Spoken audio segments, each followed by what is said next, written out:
കൊല്ലം ചടയമംഗലത്ത് Instagram വഴി പരിചയപ്പെട്ട 16-കാരിയായ പെൺകുട്ടിയെ പ്രണയം നടിച്ച് പീഡിപ്പിച്ച സംഭവത്തിൽ യുവാവ് അറസ്റ്റിൽ. കായംകുളം കിരിക്കാട് സൗത്ത് അശ്വതിയിൽ വിനോയാണ് പോലീസിന്റെ പിടിയിലായത്.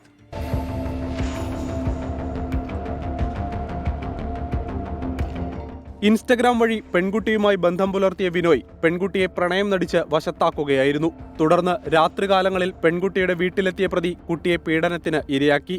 പെൺകുട്ടി അമിതമായി മൊബൈൽ ഫോൺ ഉപയോഗിക്കുന്നത് ശ്രദ്ധയിൽപ്പെട്ട മാതാവ് സ്കൂൾ അധികൃതരോട് വിവരം സൂചിപ്പിച്ചു. അധ്യാപകർ വിഷയം ചൈൽഡ് ലൈനിനെ അറിയിച്ചു. ചൈൽഡ് ലൈൻ പ്രവർത്തകർ നൽകിയ കൗൺസിലിംഗിലാണ് പെൺകുട്ടി പീഡന വിവരം തുറന്നു പറഞ്ഞത്. തുടർന്ന് പെൺകുട്ടിയുടെ മൊഴി രേഖപ്പെടുത്തിയ ചടയമംഗലം പോലീസ് വിനോയിയെ കസ്റ്റഡിയിലെടുത്തു. പോക്സോ ഉൾപ്പെടെയുള്ള വകുപ്പുകൾ ചുമത്തി അറസ്റ്റ് ചെയ്ത പ്രതിയെ കോടതിയിൽ ഹാജരാക്കി റിമാൻഡ് ചെയ്തു. 24 കൊട്ടാരക്കര.